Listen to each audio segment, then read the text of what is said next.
A lonely cowboy discovered 7 orphan girls hiding in a wooden crate on an abandoned ranch. What he did next changed not just their lives, but an entire community's understanding of what family really means. Jake Sullivan hadn't spoken to another human being in 4 days. In Cedar Ridge, Montana, that wasn't unusual for him.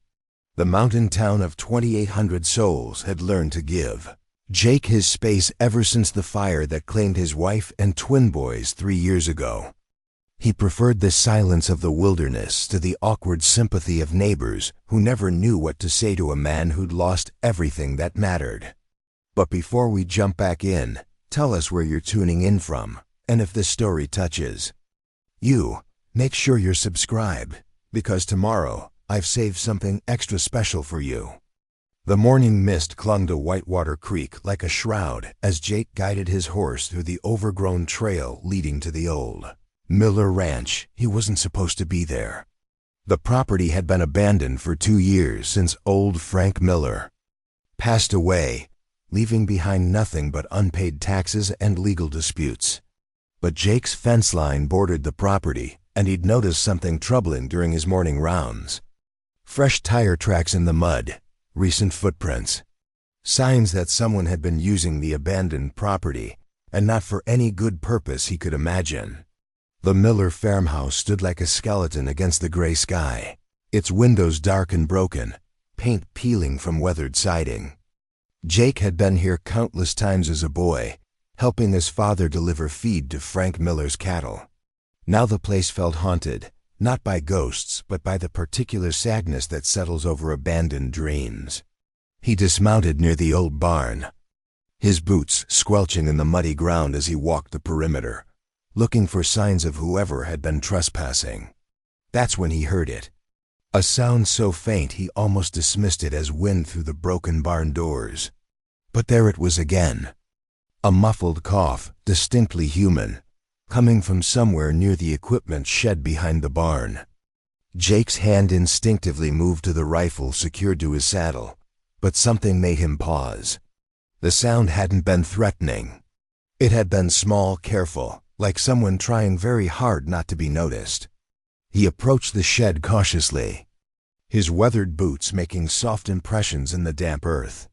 The building was little more than a lean-to with walls cobbled together from salvaged lumber and corrugated metal. Frank Miller had used it to store old machinery parts and shipping crates from farm equipment deliveries. As Jake rounded the corner, he saw something that made his heart skip. One of the large wooden shipping crates, originally used for a tractor delivery, had been dragged against the back wall of the shed. Someone had covered it partially with an old tarp, and there were clear signs of habitation around it. Empty food containers, a few scattered belongings, and most telling of all, small handprints on the muddy ground. The cough came again, followed by a whispered shushing sound. Jake realized with growing alarm that there were children inside that crate. His mind raced through possibilities, none of them good. Runaways, kidnapping victims, homeless kids whose parents had lost everything. In rural Montana, all of these scenarios were painfully possible. Jake approached the crate slowly, his hands visible and empty. When he was close enough to touch the wooden side, he called out softly, his voice rusty from disuse. "Hey there. I'm not going to hurt you. My name's Jake. Are you okay in there?" The silence that followed was absolute, the kind of quiet that only comes when frightened creatures hold their breath and hope to become invisible. Jake tried again, gentler this time. "I know you're scared, but you don't have to be. I just want to make sure you're safe." A small voice, barely audible, came from inside the crate. "Go away, mister. We're not doing anything wrong." The voice was young, maybe teenage, trying to sound braver than it felt. Jake knelt in the mud beside the crate, bringing himself down to a less threatening level. "I'm not saying you're doing anything wrong, but it's pretty cold out here, and this doesn't look like a very safe place to be staying." "We're fine," the voice insisted, but Jake could hear the tremor in it. "What's your name?" Jake asked, settling back on his heels to show he wasn't In any hurry, another long pause. Then reluctantly, Emma. That's a pretty name. Emma, how many of you are in there? This question prompted urgent whispering from inside the crate, too quiet for Jake to make out words, but clearly an intense discussion.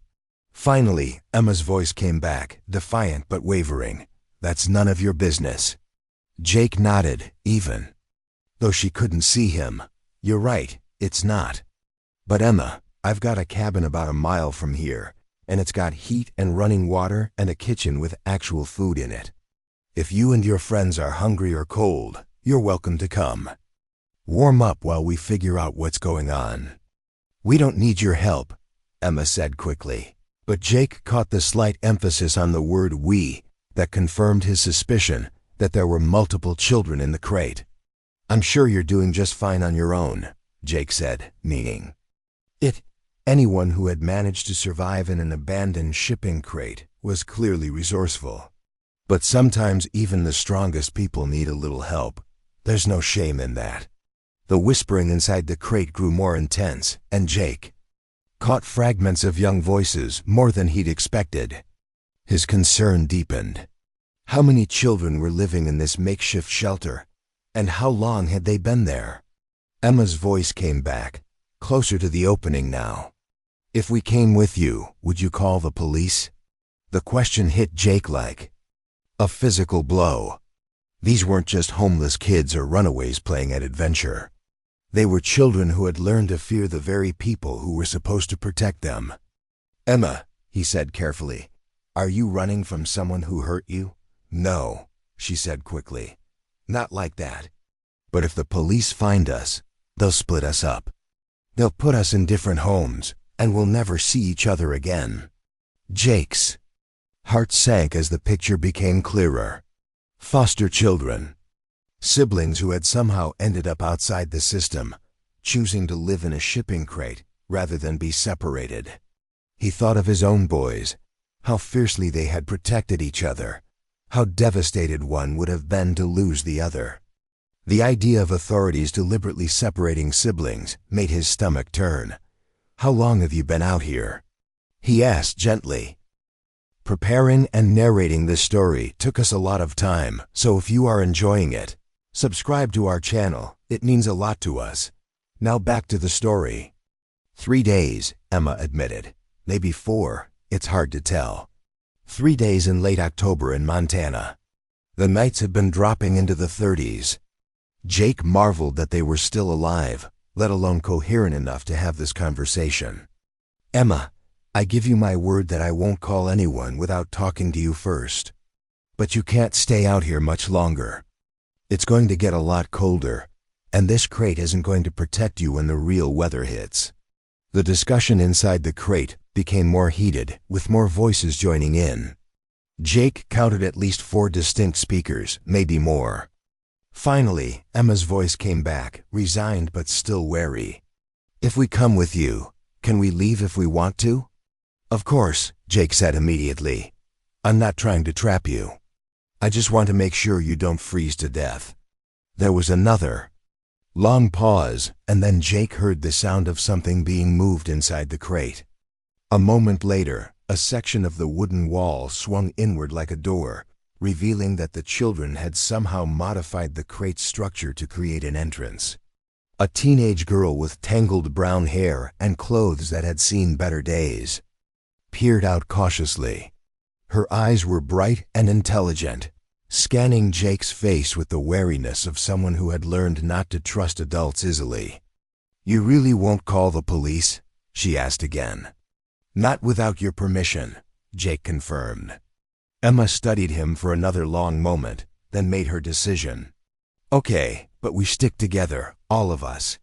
All of us, Jake agreed though. He was beginning to wonder just how many children were about to emerge from that crate. Emma disappeared back inside, and Jake heard her relaying the decision to the others. Then, one by one, they began to emerge. First came Emma again, helping a smaller girl who looked to be around 12.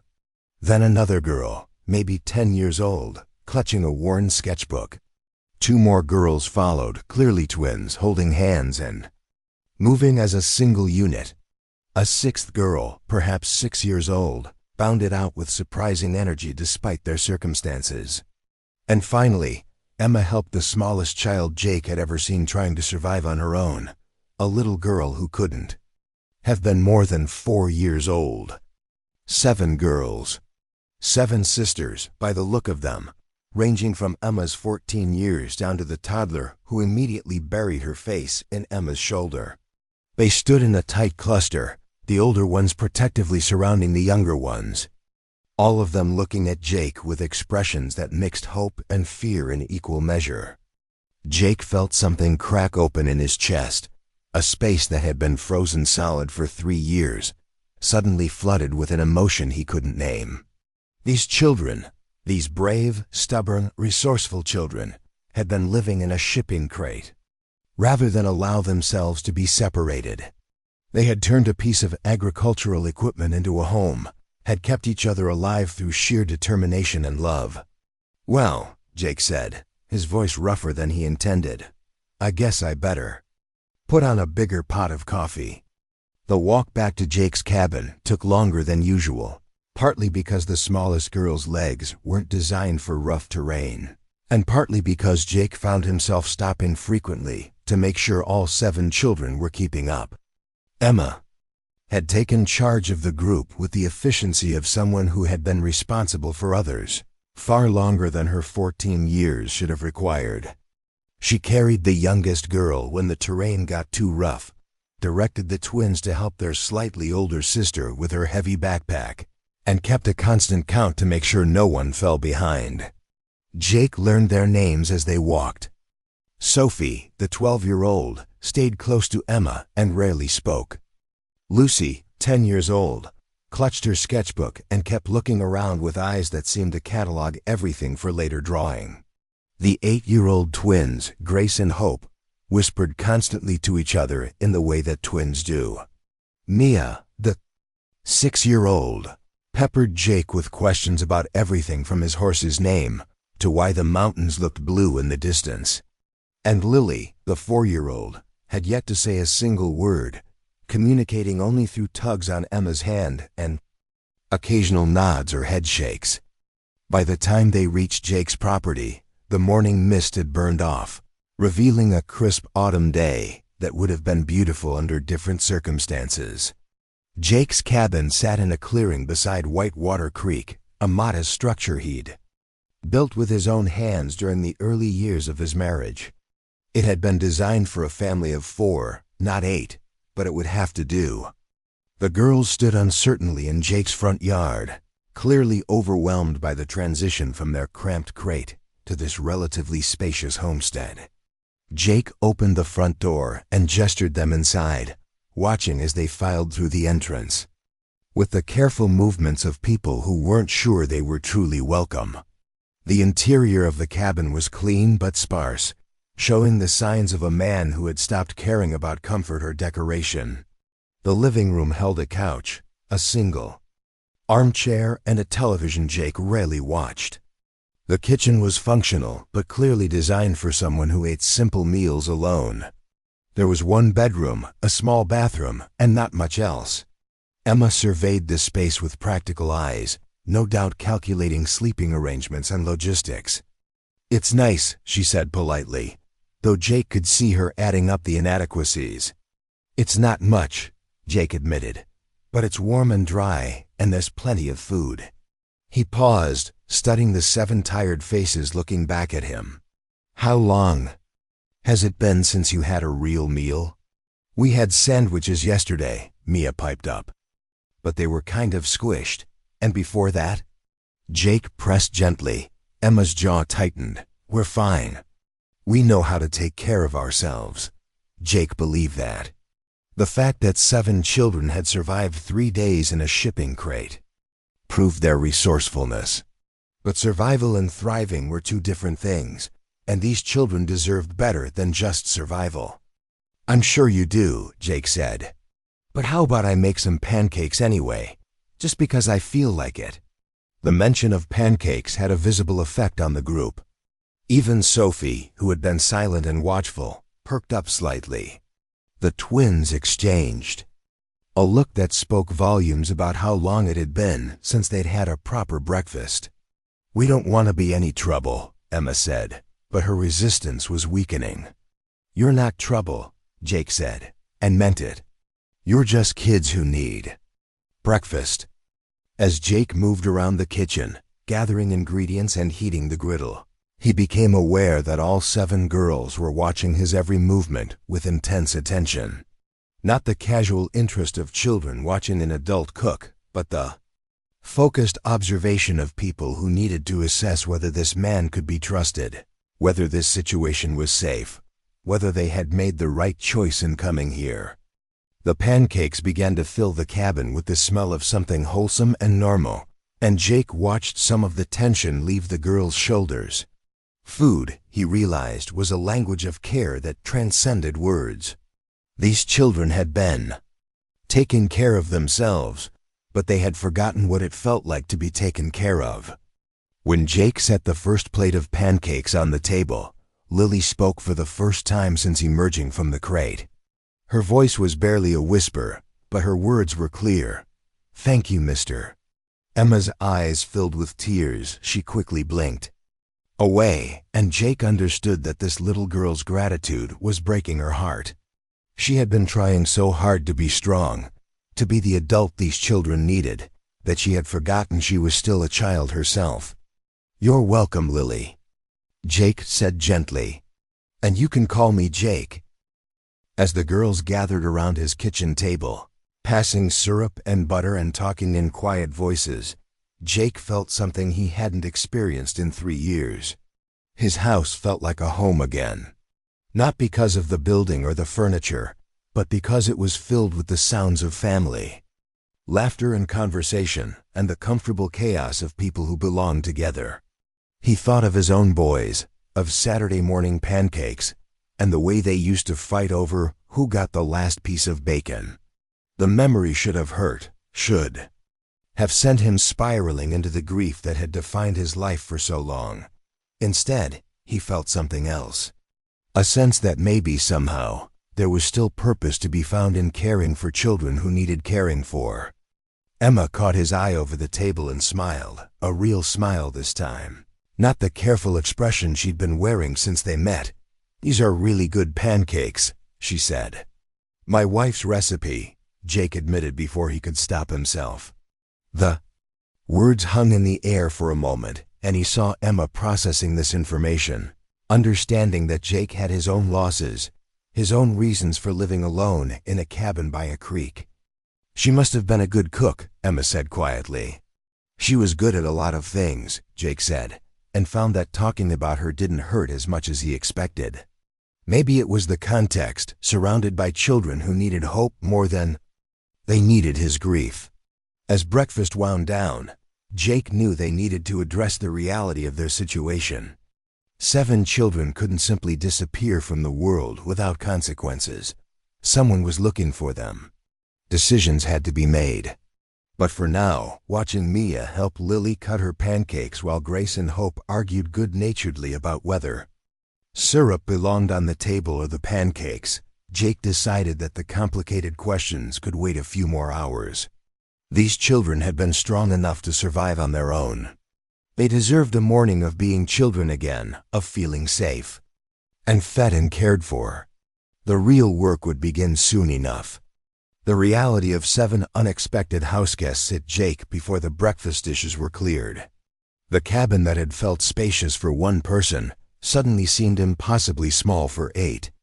Emma had clearly been thinking the same thing, her eyes calculating square footage and sleeping arrangements with the practicality of someone who had been responsible for group logistics far longer than any 14-year-old should be.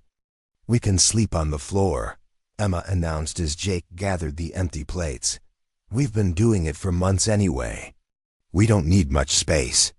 Jake paused in his clearing, struck by how casually she mentioned months of sleeping on floors. "Months? How long have you been on your own?" Emma's shoulders tensed, and she glanced at her sisters before answering. "Since June, when Mom and Dad died in the accident. 4 months." 4 months of a 14-year-old girl keeping 6 younger children together, navigating a system that wanted to separate them, and finally choosing to live in a shipping crate rather than let that happen. Jake felt a surge of admiration mixed with anger at whatever circumstances had driven them to such desperation. What happened with the foster care system? Jake asked gently, sitting back down at the table. The younger girls had gravitated toward the living room where they were examining his sparse collection of books and the few photographs he'd left on the shelves. Emma looked down at her hands. They tried to place us together at first. But 7 kids is a lot. The families who could take that many usually wanted babies or toddlers, not a mixed group with teenagers. The social worker, Mrs. Rodriguez, she was really nice and tried really hard, but, Jake prompted. The last family that was supposed to take us all changed their minds at the last minute. Said it was too much responsibility, so the county decided to split us up. 2 here, 3 there. Maybe Emma and Lily could stay together since Emma could help with the baby. Sophie had joined the conversation, her voice bitter beyond her 12 years. Like we're puzzle pieces that don't have to fit together. Jake's jaw tightened. He'd heard similar stories before, knew that the foster care system was overwhelmed and underfunded, but seeing the results sitting at his kitchen table made it real in a way statistics never could. So you ran away from the placement meeting, he said. We didn't run away, Emma corrected with fierce pride. We left. There's a difference. We're not criminals or troublemakers. We just refuse to be separated. The social worker has been looking for us, Sophie added. She even came by some of the places we'd been staying. But we always stayed ahead of them. Jake nodded slowly, understanding more of their wariness now. These weren't children who feared authority because they'd done something wrong. They feared it because the system designed to protect them was willing to destroy what they valued most to make their job easier. Where were you staying before the crate? Jake asked. Different places, Emma said vaguely. Abandoned buildings mostly. Sometimes friends' basements when their parents weren't home. We tried shelters a couple times, but they have rules about reporting unaccompanied minors. The casual way she discussed navigating homelessness at 14 made Jake's heart ache. These children had been forced to become experts in survival, in staying invisible, in taking care of each other when the adults around them had failed. What about relatives, grandparents, aunts, uncles? Mom's parents died when I was little, Emma said. Dad's family never liked Mom, and they made it pretty clear after the funeral that they weren't interested in taking on 7 kids. His brother Kevin showed up a few times asking about insurance money and the house, but he never once asked how we were doing. Jake absorbed this information, feeling pieces of the puzzle clicking into place. 7 orphaned children with no family support, facing a system that valued administrative convenience over keeping siblings together. It was a recipe for exactly the kind of desperate choices that had led them to that shipping crate. From the living room came the sound of Mia's voice, bright with excitement. Emma, come look at this. There's a picture of kids here. Emma went to investigate, and Jake followed, curious about what had caught Mia's attention. The little girl was holding one of the few framed photographs Jake kept displayed, a picture of him with his twin boys taken the summer before they died. The boys had been 8 at the time, grinning gap-toothed smiles as they held up a string of fish they'd caught in Whitewater Creek. Are these your boys? Emma asked softly, studying the photograph. Jake nodded, surprised that talking about them didn't immediately trigger the crushing grief he'd become accustomed to. Tommy and Ben, they'd be 11 now. What happened to them? Lucy asked, then immediately looked stricken. Sorry, that's probably not okay to ask. It's okay, Jake said, and realized he meant it. There was a house fire 3 years ago. My wife Sarah and the boys didn't make it out. The room fell silent except for the quiet sounds of the younger girls exploring his bookshelf. Jake watched Emma's face as she processed this information, seeing her recognize the shape of his loss, understanding why he lived alone in a cabin that was clearly designed for a family. "I'm sorry," Emma said simply. "That must have been really hard." "It was," Jake admitted. "Still is some days. But it's getting a little easier." He meant it, and that surprised him. Having the cabin filled with voices and energy didn't hurt the way he'd expected it to. Instead, it felt like something that had been sleeping was slowly waking up. "So you know what it's like," Sophie said quietly, "to lose your family." "I do," Jake said. "But I also know that family doesn't always look the way you expect it to." Emma studied his face, and Jake could see her weighing his words, trying to decide if she could trust them. Before she could respond, the sound of a vehicle approaching the cabin interrupted the moment. Jake moved to the window and saw a white pickup truck with county plates pulling into his driveway. "Who is that?" Emma asked, tension immediately returning to her voice. Jake's stomach dropped as he recognized the vehicle. "Social services." The effect on the girls was immediate and dramatic. Emma stepped protectively in front of her sisters, while Sophie began gathering their few belongings. The twins moved closer together, and Mia picked up Lily, who had gone completely still. "You called them," Emma said, her voice flat with betrayal. "I didn't," Jake said firmly. "I gave you my word." "Then how did they find us?" Jake was wondering the same thing, but before he could speculate, there was a knock at his door. Through the window, he could see a middle-aged Hispanic woman in professional clothes, looking tired but determined. "Stay here," Jake told the girls, and went to answer the door. The woman on his porch was exactly what he'd expected from Emma's description of Mrs. Rodriguez. Kind eyes, worry lines that spoke of too many difficult cases, and the slightly frazzled appearance of someone who cared too much in a job that demanded emotional distance. "Mr. Sullivan? I'm Sarah Rodriguez with Mountain County Social Services. I'm looking for 7 children who've been missing for several days. I have reason to believe they might be in this area." Jake stepped onto the porch, closing the door behind him. "What makes you think that?" Mrs. Rodriguez pulled out her phone and showed him a photo. A rancher about 5 miles south reported seeing children near the old Miller place yesterday morning. "When we checked it out, we found evidence that someone had been living in one of the shipping containers on the property. The children I'm looking for have been missing since Tuesday." Jake kept his expression neutral. "That's concerning. Mr. Sullivan, I know you've had dealings with our department before. When you applied to be a foster parent 2 years ago." Jake's jaw tightened. After Sarah and the boys died, he'd gone through a period where he'd thought about fostering, thinking it might help fill the emptiness in his life. The application process had been lengthy and invasive, and ultimately he'd withdrawn it, realizing he wasn't emotionally ready to care for other people's children when he could barely take care of himself. "That was a long time ago," Jake said. "The application showed that you have experience with children, that you understand the challenges of the foster care system. If these children are in the area, they're in real danger. October nights in Montana can be deadly, and they've been missing for 4 days. I haven't seen any children," Jake said, which was technically true. He hadn't seen them until this morning.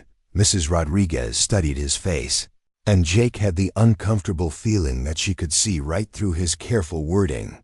"Mr. Sullivan, I understand the desire to protect children. But Emma, Sophie, Lucy, Grace, Hope, Mia, and Lily need professional help. They need medical attention, psychological evaluation, and proper placement. They're traumatized children who've been living on the streets for months." Jake felt anger flare at her words. Maybe they're traumatized because the system keeps trying to separate them. Mrs. Rodriguez's expression softened. "I know you think we're the enemy here. Most people do. But those children have been through hell, and they're going to go through more hell if they keep trying to survive on their own. I've been trying to keep them together, Mr. Sullivan. That's why I've been looking so hard. I found a placement that will take all 7 of them, but only if I can find them soon. This information hit Jake like a physical blow. All 7? Together? A group home in Billings. It's not ideal, but it's better than what they've been doing. The director agreed to take them as a special case, but there's a time limit. If I can't produce them by Friday, she'll have to fill those beds with other children. Jake's mind raced. Friday was 3 days away. 3 days to figure out what was best for 7 children who had already been through more than any child should have to endure. What happens if you don't find them by Friday? Jake asked. Mrs. Rodriguez sighed. Then we're back to splitting them up. I'll place them wherever I can find openings, and hope that someday the system will have the resources to reunite them. Jake thought of Emma's fierce protection of her sisters, of the way they moved as a unit, of 4-year-old Lily finally speaking to thank him for breakfast. The idea of splitting them up felt like a crime. This group home in Billings, Jake said carefully. What's it like? Honest answer? It's overcrowded and understaffed, but the director cares about the kids and does her best with limited resources. The children would have their own rooms, regular meals, medical care, and access to counseling. They'd be enrolled in school and have structure and supervision. And they'd be together. They'd be together, Mrs. Rodriguez confirmed. At least for now. Group homes aren't permanent solutions. The goal is always to find permanent families for adoption or long-term foster care. Jake absorbed this information, feeling the weight of decision pressing down on him. Inside the cabin, 7 children were waiting to learn their fate, and he was the only thing standing between them and a future they feared. Mrs. Rodriguez, Jake said slowly, hypothetically speaking, what would it take for someone to become an emergency placement for 7 children? The social worker's eyebrows rose. Hypothetically? A completed home study, background checks, adequate living space, financial stability, and approval from the county. It's a process that usually takes months. What if it was temporary, just until you could work something else out? Mrs. Rodriguez studied his face intently. Mr. Sullivan, do you know where these children are? Jake met her gaze steadily. I know that if they're out there somewhere, they're probably scared and cold and worried that any adult they trust is going to betray them. And I know that every day they're missing increases the chances that something terrible will happen to them. Mrs. Rodriguez countered. Mr. Sullivan, I've been doing this job for 15 years. I've seen what happens to children who try to survive on their own. It doesn't end well. Jake thought about this morning, about 7 children emerging from a shipping crate, about Lily's whispered thank you, about Emma's fierce determination to keep her family together. He thought about his empty cabin and his purposeless days and the way his house had felt alive again with the sound of children's voices. Give me 24 hours, Jake said finally. To do what? To bring them to you. But I want to meet with this group home director first. I want to see the place, understand what they'd be walking into. And I want your word that you'll give. And me time to explore other options. Mrs. Rodriguez tilted her head, studying him. What kind of other options? I don't know yet. But these kids have been making their own choices for months. I think they deserve to have a say in what happens. Next. The social worker was quiet for a long moment, clearly weighing his request against departmental protocol and the pressure to resolve a case that had been dragging on too long. 24 hours, she said finally. But Mr. Sullivan, if you know where they are, you need to understand that you're legally required to report it. Harboring missing children is a serious offense. I understand, Jake said. But sometimes doing the right thing and doing the legal thing aren't the same. Mrs. Rodriguez nodded slowly. Call me tomorrow by noon. If I don't hear from you, I'll be back with a warrant to search your property. Jake watched her drive away, then stood on his porch for several minutes, staring out at the mountains and trying to figure out what he'd just committed himself to. 24 hours to come up with a plan for 7 children who needed more than he could possibly give them, but who had somehow become his responsibility anyway. When he went back inside, he found all 7 girls clustered in the living room, their faces tense with worry. "What did she want?" Emma asked immediately. "She's looking for you," Jake said honestly. "She knows you've been staying at the Miller place." Emma's face went pale. "Are you going to turn us in?" Jake sat down in his armchair, looking at each of the girls in turn. "I told her I'd call her tomorrow by noon, but what happens between now and then is up to all of us." "What do you mean?" Sophie asked. "I mean we need to talk about what you really want and what's actually possible, and figure out if there's a way to make those 2 things match up." Emma's posture relaxed slightly. "You're not going to just hand us over?" "Not without talking about it first," Jake promised. "But Emma, Mrs. Rodriguez isn't the enemy here. She's found a group home in Billings that will take all 7 of you together. You'd have your own rooms, regular meals, school, medical care. But it's not permanent," Emma said immediately. "Group homes are just temporary. Eventually they'd still try to split us up for adoption." "Maybe," Jake said. "Or maybe it would buy time to find a better solution." "What kind of better solution?" Lucy asked, speaking up for the first time since breakfast. Jake looked around at the 7 faces watching him with a mixture of hope and skepticism, and realized he was about to say something that would change all their lives forever. "I don't know yet," he said honestly. "But I think we should find out." The afternoon that followed was unlike anything Jake had experienced since becoming a father to his own boys. 7 children filled his cabin with an energy he'd forgotten existed, transforming the quiet space into something that hummed with life and activity.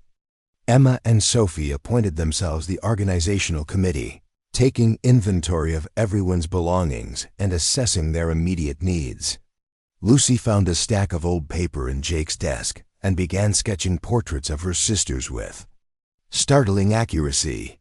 The twins discovered his small collection of board games and recruited Mia for an intense session of checkers that involved far more giggling than actual game play. Lily remained close to Emma, but had begun to venture short distances on her own, exploring the cabin with the careful curiosity of a cat in a new environment. Jake found himself moving through his own space differently, seeing it through their eyes. The cabin that had felt adequate for his solitary existence suddenly revealed its limitations. There was 1 bathroom for 8 people. The refrigerator that barely held enough food for 1 person would need constant restocking to feed 7 growing children. His single bedroom would have to be surrendered to the girls, while he figured out alternative sleeping arrangements for himself. But more than the practical challenges, Jake found himself remembering what it meant to be responsible for children's well-being. When Mia asked for a glass of water, he automatically checked that it wasn't too cold. When Grace complained of a headache, he found himself feeling her forehead for fever.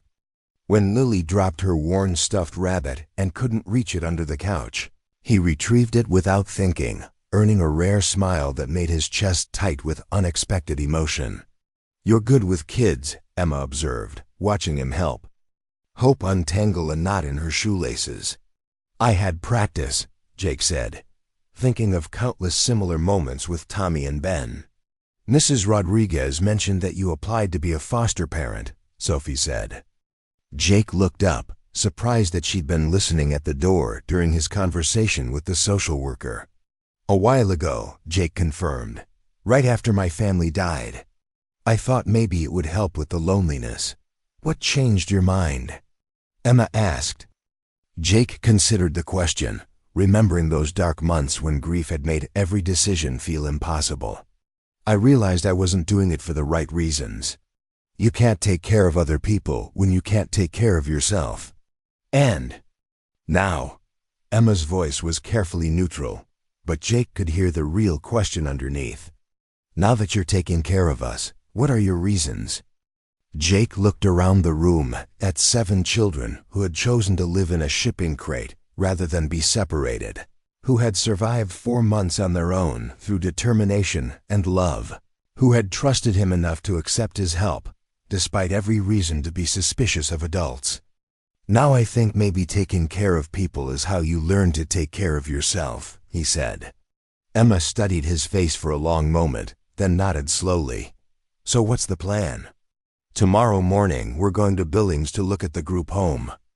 Mrs. Rodriguez mentioned, all of us. You'll get to see what it's like, ask questions, decide if it's something you could live with. And if we don't like it? Sophie asked. Then we figure out what other options exist. Like what? Mia had abandoned her checker game and joined the conversation. Jake hesitated. The idea that had been forming in the back of his mind felt too large, too complicated, too fraught with potential for disaster. But looking at 7 children who had already proven they were willing to take enormous risks for what they believed in, he found himself willing to consider possibilities he'd never imagined. Like maybe finding a way for you to stay together. While we work on a permanent solution, he said carefully. Emma's eyes widened. Stay together how? I don't know yet, Jake admitted. But Mrs. Rodriguez said the county might consider an emergency placement under the right circumstances. Maybe we could buy some time to explore other options. You mean stay here? Grace asked, speaking for both twins.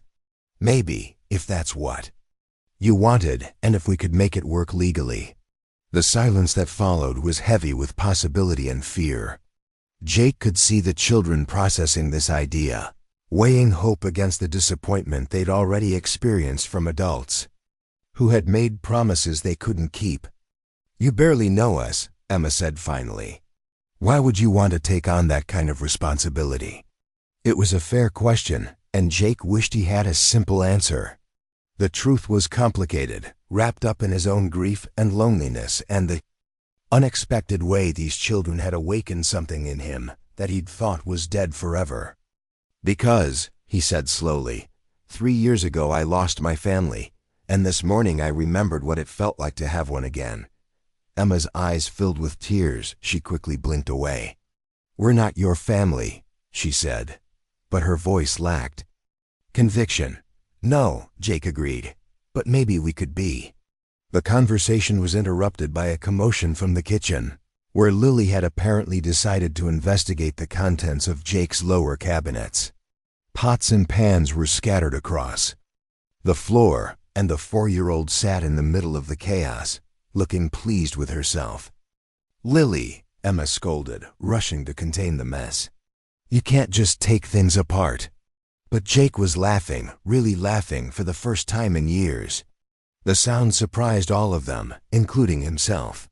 It's okay, he said, kneeling down to help Lily stack the pans. They're just pots. Besides, I think she's telling us it's time to start thinking about dinner. We can cook, Sophie offered quickly. We've been cooking for ourselves for months. I'm sure you can, Jake said. But how about tonight we cook together? The next few hours passed in a whirlwind of meal preparation that bore no resemblance to Jake's usual solitary dinners. 7 children turned his simple kitchen into a production center, with Emma directing operations like a seasoned chef, Sophie quietly handling the more complex tasks, Lucy setting the table with artistic precision, the twins arguing good-naturedly about the proper way to peel potatoes, Mia providing enthusiastic but not entirely helpful assistance, and Lily serving as the official taste tester for everything that didn't require cooking. Jake found himself relegated to sous chef duties, chopping vegetables under Emma's supervision and marveling at how efficiently these children worked together. They had clearly developed their own system over months of shared responsibility, moving around each other with practiced coordination, anticipating needs and covering each other's weaknesses without discussion. Where did you learn to cook like this? Jake asked Emma as she expertly seasoned a pot of soup that smelled better than anything he'd made in his kitchen in years. Mom taught me the basics, but mostly we figured it out as we went along, Emma said. When you're responsible for feeding 6 other people, you learn fast. She's really good at it, Lucy said loyally. She can make almost anything taste good, even when we only had weird ingredients from food banks. Jake felt another pang at this casual reference to food insecurity. These children had been navigating challenges that most adults would struggle with, and they'd done it with a grace and resilience that humbled him. Dinner around Jake's small table was chaos in the best possible way. 7 children talking over each other, passing dishes, arguing about everything from favorite colors to whether vegetables belonged in soup, creating the kind of warm, noisy family meal Jake hadn't experienced since his own childhood. He found himself mostly listening, enjoying the sound of their voices and the way they included him naturally in their conversation, asking his opinion on their debates and teasing him gently about his limited cooking skills. "This is really good," he told Emma sincerely as he tasted the soup she'd somehow created from his meager pantry supplies. "Thanks," Emma said, blushing slightly at the praise. "It's nothing fancy." "Sometimes the best meals aren't fancy," Jake said, thinking of countless dinners with Sarah and the boys, simple food made special by the company. As the evening wound down and the younger children began to show signs of fatigue, the practical questions that had been lurking beneath the surface all day finally demanded attention. Where would everyone sleep? What about clothes and toothbrushes and all the mundane necessities of daily life? How would they handle the logistics of 8 people sharing a space designed for 4? Emma, ever practical, had clearly been thinking about these same issues. "We can sleep on the floor in the living room," she said as Jake cleared the dinner dishes. "We've slept in worse places." "Nobody's sleeping on the floor," Jake said firmly. "We'll figure something else out." "There's only one bed," Sophie pointed out. "Then we'll get creative." Jake spent the next hour rearranging his living space, moving furniture, and gathering every spare blanket and pillow he could find. The girls pitched in with the easy teamwork they displayed all day, transforming his living room into a comfortable sleeping area that could accommodate 7 children. The couch became a bed for Emma and Sophie, while the younger girls claimed spots on a thick layer of blankets and cushions spread across the floor. "What about you?" Emma asked as Jake surveyed their work. "I'll sleep in the truck," Jake said. "It's not the first time." "That's silly," Mia protested. "You live here." "And right now you live here too," Jake said. "We'll figure out better arrangements tomorrow." As the children settled in for the night, Jake found himself reluctant to leave them, even just to go outside to his truck. Something about their presence in his space felt fragile, like if he looked away too long, they might disappear back into the uncertainty they'd been living in. "Jake?" Emma's voice was soft in the darkened room. "Yeah? Thank you. For everything. Today. For not calling Mrs. Rodriguez right away. For letting us stay. For making us feel like people instead of problems." Jake felt his throat tighten. "You're not problems, Emma. You're just kids who've had to be too strong for too long." "Sometimes I forget what it feels like to be a kid," Emma admitted quietly. "Maybe we can work on that," Jake said. He made his way outside to his truck, settling into the driver's seat with a pillow and blanket, but found himself unable to sleep. His mind raced with questions and possibilities, fears and hopes he hadn't allowed himself to feel in years. Through the cabin windows he could see the soft glow of the lamp he'd left on for the children, and occasionally catch glimpses of movement as one of them got up for water or to check on a younger sister. 7 children. 7 children who needed stability and safety and the chance to stay together. 7 children who had somehow found their way to his doorstep and awakened parts of himself he'd thought were buried forever with his own family. Jake stared up at the star-filled Montana sky and wondered if he was about to make the best decision of his life or the most foolish. But as he drifted off to sleep in his truck, listening to the quiet sounds of children settling in for the night in his cabin, he realized that for the first time in 3 years, he was looking forward to tomorrow. Dawn came too early and not early enough. Jake had dozed fitfully in his truck, waking every hour to check on the cabin where 7 children slept under his protection. Each time he looked through the windows, he felt the weight of responsibility settling deeper into his bones. By 5:30, he gave up on sleep entirely and made his way quietly inside to start coffee. Move in carefully through the living room, where the girls lay curled together like a litter of puppies, seeking warmth and comfort. Emma was already awake, sitting up on the couch with her hair tangled around her shoulders, watching him with the alertness of someone who had learned to sleep with one eye open. She didn't speak, but her eyes tracked his movement through the kitchen with the vigilance of a guard dog protecting her pack. Couldn't sleep either? Jake whispered, mindful of the other children still lost in dreams. Emma shook her head. Too much to think about. Jake understood. The drive to Billings loomed ahead of them, carrying the weight of decisions that would shape 7 young lives. The group home visit would either offer hope or confirm their worst fears about what the system had in store for them. Either way, their current refuge in his cabin was temporary, and everyone knew it. Want some coffee? Jake offered, though he immediately realized the absurdity of offering caffeine to a 14-year-old. Emma surprised him by nodding.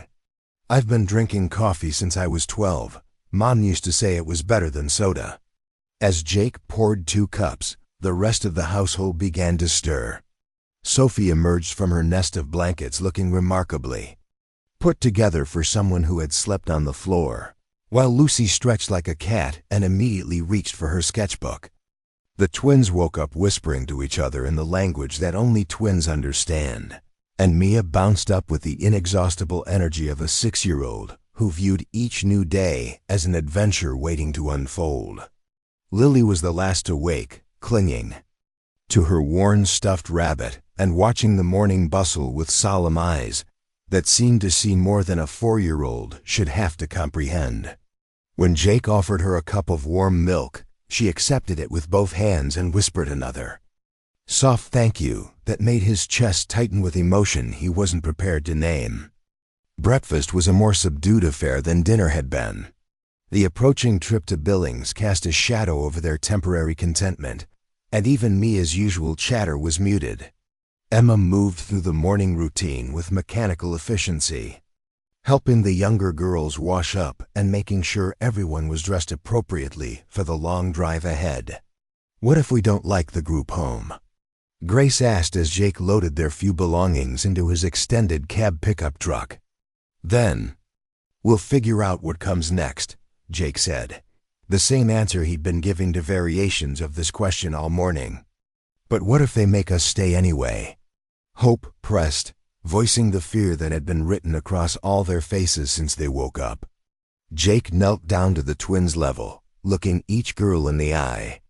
I promised you yesterday that nothing would happen without us talking about it first. That promise doesn't expire just because we're going to look at this place. But Mrs. Rodriguez said we have to be somewhere by Friday, Sophie pointed out with a logical precision that seemed to be her trademark.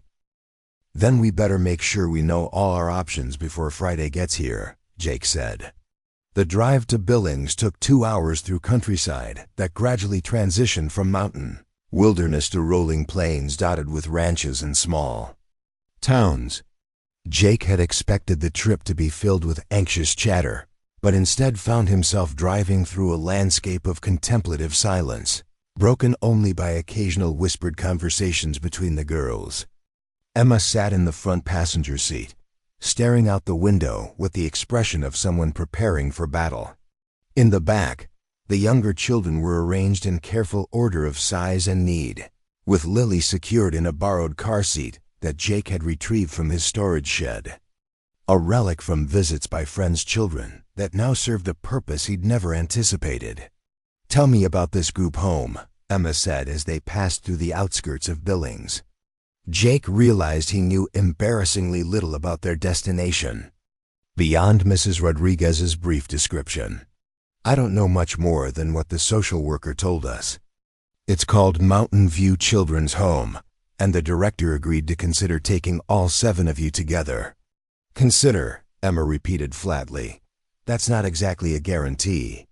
No, it's not, Jake admitted. But it's more than most places are willing to do. The Mountain View Children's Home sat on the edge of Billings like an institutional afterthought, a collection of brick buildings surrounded by chain-link fencing that spoke more of containment than care. Jake felt his heart sink as he pulled into the parking lot, taking in the sterile architecture and the complete absence of anything that might suggest this was a place where children thrived rather than simply survived. Mrs. Rodriguez was waiting for them in the parking lot, her professional smile not quite masking the worry in her eyes as she watched 7 children emerge from Jake's truck with obvious reluctance. I'm glad you decided to come, she said to Emma, though her gaze included all the girls in the greeting. We said we would, Emma replied with the politeness that masked wariness. The director who met them at the front door was a tired-looking woman in her 50s who introduced herself as Mrs. Patterson. She had the efficient manner of someone who dealt with traumatized children as a matter of daily routine. Kind but detached in the way that institutional caregivers learn to protect themselves from the constant parade of human suffering that passed through their doors. Welcome to Mountain View, Mrs. Patterson said, her voice carrying the rehearsed warmth of someone who had given this tour countless times before. I understand you're all sisters who want to stay together. We're not going anywhere without each other, Emma said firmly. Mrs. Patterson nodded as if she'd heard similar declarations before. That's understandable. Let me show you around, so you can see what we have to offer. The tour that followed felt like a carefully choreographed performance designed to present the best possible version of institutional care. They were shown dormitory-style rooms with bunk beds and shared dressers, a cafeteria that smelled of industrial cleaning products and overcooked vegetables, a recreation room with mismatched furniture and a television that dominated one wall, and classrooms where resident children received tutoring to supplement their public school education. Throughout the tour, Jake watched the girls' faces, seeing their expressions grow more guarded with each sterile room they entered. This wasn't home. It wasn't even a reasonable approximation of home.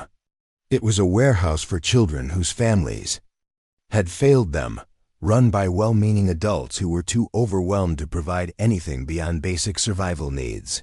The children follow a structured schedule, Mrs. Patterson explained as they stood in the main hallway watching residents move between activities with the subdued compliance of people who had learned not to expect much from life.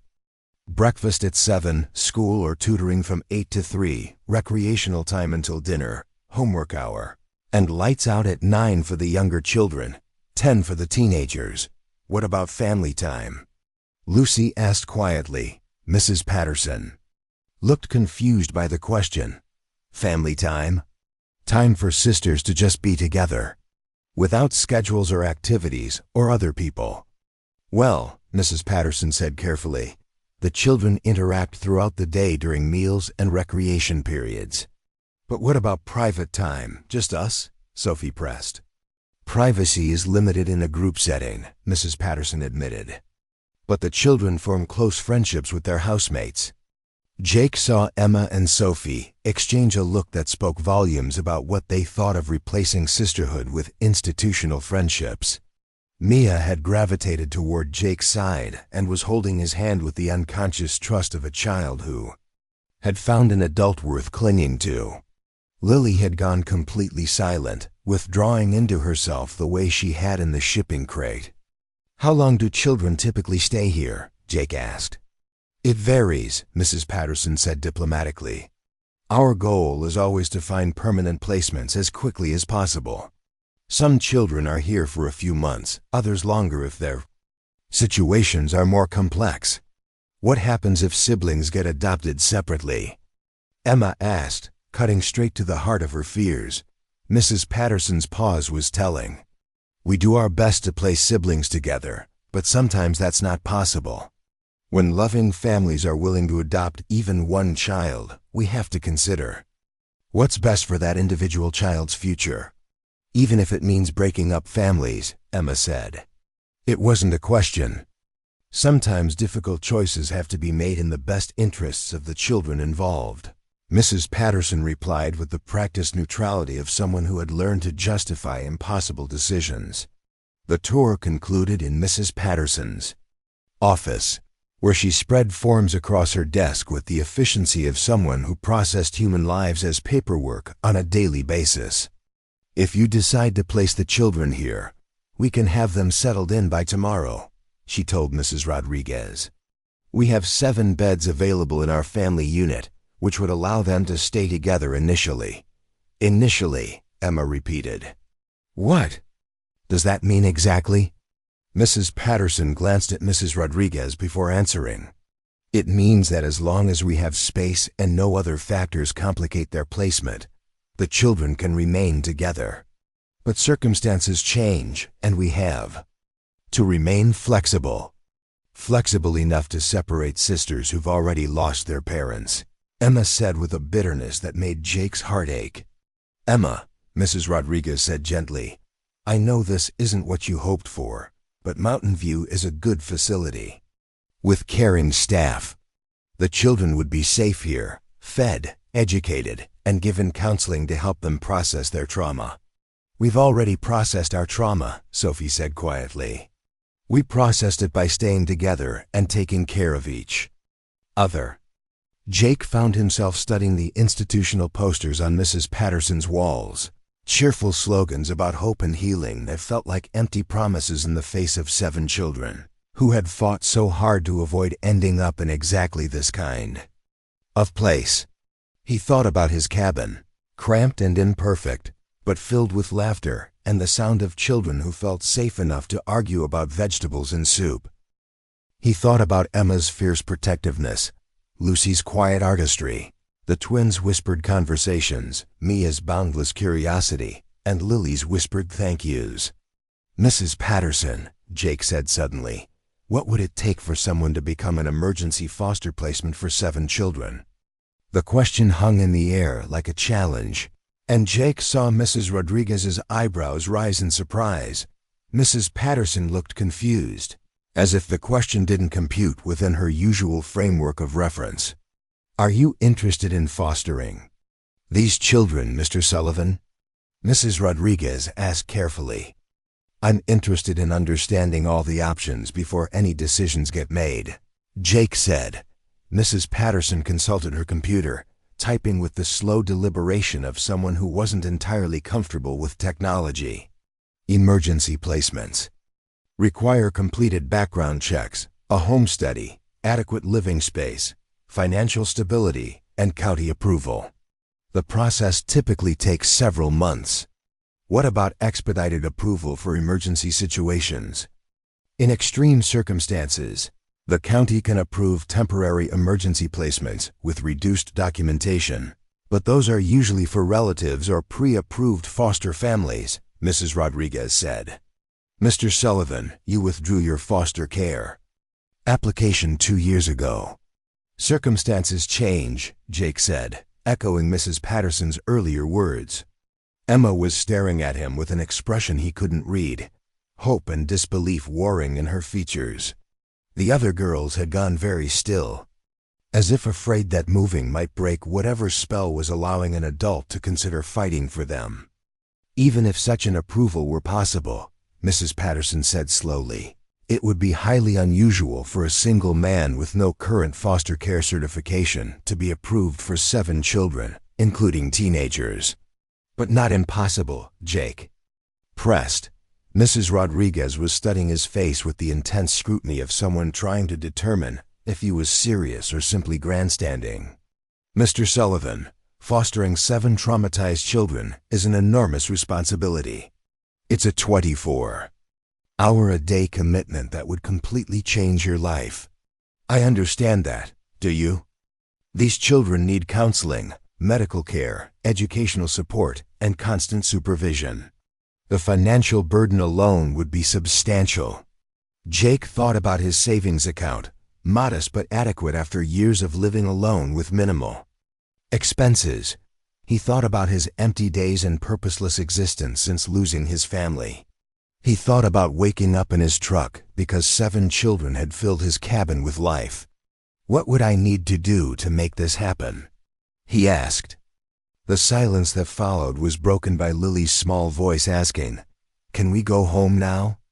Everyone turned to look at the 4-year-old, who was looking directly at Jake with absolute trust in her dark eyes. "Home?" Mrs. Patterson asked gently. "To Jake's house," Lily said simply. "I like it there. It smells good, and he makes pancakes." Jake felt something crack open in his chest, a flood of emotion that he'd been holding back since the moment 7 children had emerged from a shipping crate and changed his understanding of what family could mean. "Mrs. Rodriguez," he said quietly, "what do I need to do?"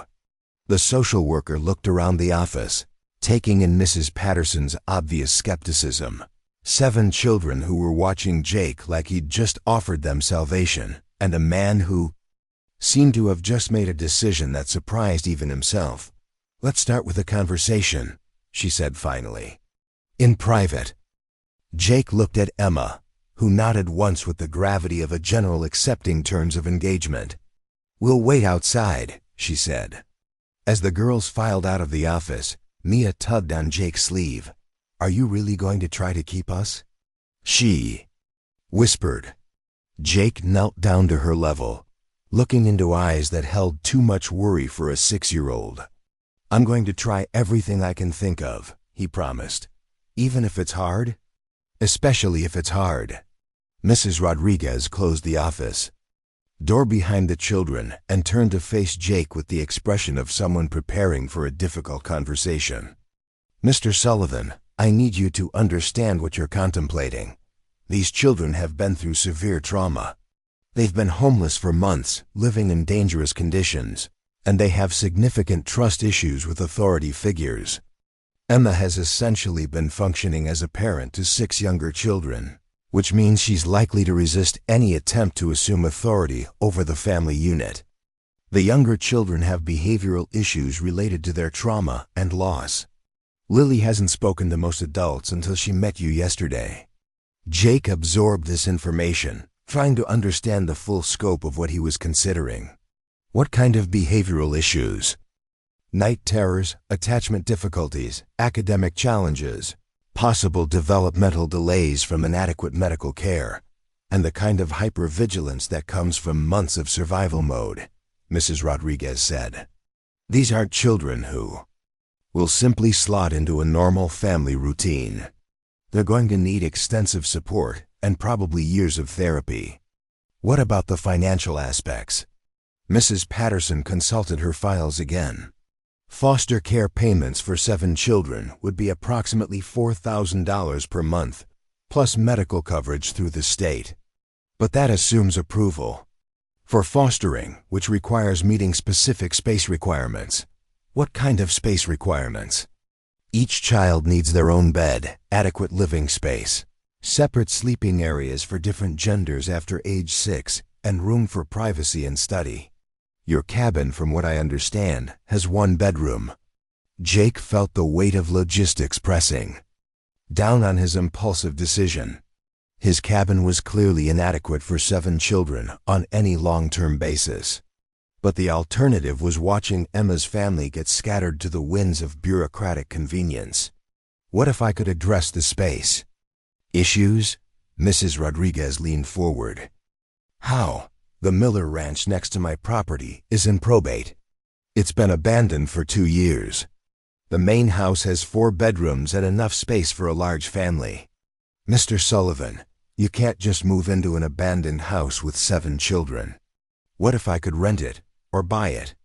Mrs. Patterson and Mrs. Rodriguez exchanged glances that spoke of 2 many well-meaning adults who had made promises they couldn't keep to children who had already been disappointed too many times. "Even if you could secure adequate housing," Mrs. Rodriguez said carefully, "the county would need to conduct a full evaluation of your fitness as a foster parent. That process includes psychological evaluation, financial assessment, criminal background checks, and extensive interviews. How long does that take? Under normal circumstances? 3 to 6 months. And under emergency circumstances? Mrs. Rodriguez was quiet for a long moment, weighing protocol against the reality of 7 children who needed immediate placement, and a man who seemed genuinely committed to helping them. If I were to recommend emergency temporary placement, pending full evaluation, the county could potentially approve a 30-day trial period, she said slowly. But Mr. Sullivan, if any significant problems arise during that period, the children would be removed immediately and placed in permanent care. And if your full evaluation doesn't result in approval, they would still end up separated into different homes. Jake thought about 30 days. 30 days to prove that a broken down Cowboy and 7 traumatized children could form something resembling a functional family. 30 days to navigate the bureaucracy of fostering while learning how to be responsible for young lives that had already been damaged by too many adults who had failed them. What would it take to get that 30-day approval? A preliminary home inspection, basic background checks that could be expedited, proof of adequate housing, and my recommendation to the county supervisor, Mrs. Rodriguez said. And Mr. Sullivan, you need to understand that this would be a probationary arrangement. Any concerns about the children's welfare, any indication that you're not capable of handling their needs, and they'll be placed elsewhere immediately. And separated, most likely, yes. Jake stood up and walked to Mrs. Patterson's window, looking out at the institutional playground where children moved through supervised recreation with the subdued energy of people who had learned not to expect joy from life. He thought about 7 children who had chosen to live in a shipping crate rather than accept this sterile substitute for family. When would I need to have the housing situation resolved? Before any placement could be approved, Mrs. Rodriguez sighed. And Mr. Sullivan, I have to ask. Yesterday you were a man living alone in a cabin, and today you're talking about fostering 7 children. What changed? Jake turned back to face the 2 women, thinking about how to explain something. He wasn't sure he understood himself. Yesterday, I thought my life was over. Today, I think maybe it's just beginning. Through the office window, he could see the girls clustered together in the parking lot, Emma's arm around Lily's shoulders while the others formed a protective circle around their youngest sister. They were a family already, held together by bonds that bureaucracy couldn't understand or replicate. Mrs. Rodriguez, Jake said quietly, what do I need to do to get started? The social worker studied his face for another long moment, then reached for her phone. Let me make some calls. The phone calls Mrs. Rodriguez made from Mrs. Patterson's office set in motion a bureaucratic avalanche that would either bury Jake's impulsive decision or clear the path for something unprecedented in mountain counties. Foster care system. While she navigated the labyrinth of emergency protocols and departmental approvals, Jake found himself in the parking lot trying to explain to 7 anxious children that their fate was being decided by people who had never met them, based on forms and procedures that reduced their lives to checkboxes and risk assessments. So we might not have to stay here? Grace asked, her voice carrying the fragile hope of someone who had learned not to expect good news. We're going to try everything we can to avoid it, Jake said, careful not to make promises he couldn't keep. But it's going to depend on a lot of things that are out of our control. Emma stood apart from the group, her arms crossed and her expression guarded. What kind of things? Whether I can find us a bigger place to live. Whether the county approves me as a foster parent. Whether we can prove that keeping you together is better than splitting you up. And if we can't prove it? Sophie asked with the logical precision that cut straight to the heart of difficult questions. Jake looked at 7 faces that had learned to expect disappointment from adults and felt the weight of their trust settling on his shoulders like a physical burden. Then we keep trying until we find another way. There might not be another way, Emma said quietly. There's always another way, Jake replied with more confidence than he felt. "We just have to be willing to find it." Mrs. Rodriguez emerged from the building 45 minutes later, carrying a stack of papers and wearing the expression of someone who had just spent considerable political capital on a long shot. She walked directly to Jake, ignoring the circle of children who watched her approach with the intensity of people whose future hung in the balance. "I've got good news and complicated news," she announced. "The good news is that my supervisor has agreed to consider emergency temporary placement pending full evaluation. The complicated news is that you have 72 hours to secure adequate housing, complete preliminary background checks, and undergo an emergency home inspection." 72 hours? Jake felt his stomach drop. That's not much time. "It's more than I thought I could get," Mrs. Rodriguez said frankly. "My supervisor thinks I've lost my mind, but she's willing to bend the rules, because these children have been missing for so long and their case has become a departmental priority. What happens if I can't meet the requirements in 72 hours? Mrs. Rodriguez glanced at the girls, who were pretending not to listen while hanging on every word. "Then they'll be placed at Mountain View tomorrow morning, and we'll begin the process of finding individual placements for permanent adoption." The silence that followed was heavy with the weight of ultimatum. Jake felt 7 pairs of eyes watching him, waiting to see if he would crumble under the pressure of an impossible deadline or find a way to deliver on the hope he'd offered them. "What do I need to do?" Jake asked. Mrs. Rodriguez handed him a folder thick with forms and instructions. "First, you need to complete these background check applications and get them submitted today. Second, you need to secure housing that meets state requirements for foster care.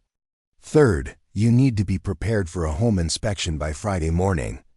And if everything checks out, then you'll be approved for 30-day emergency foster care while we complete the full evaluation process. But Jake, I need you to understand that this is a trial period. If there are any problems, any concerns about the children's welfare, or your ability to care for them, they'll be removed immediately." Jake opened the folder and scanned the requirements, feeling overwhelmed by the complexity of what he'd committed himself to. Background checks, financial statements, reference letters, medical examinations, psychological evaluations, and housing inspections. It was a bureaucratic obstacle course designed to weed out anyone who wasn't completely committed to the process. "I'll need references," Jake said, realizing he'd been living in isolation for so long that he wasn't sure he could come up with 3 people who could vouch for his character.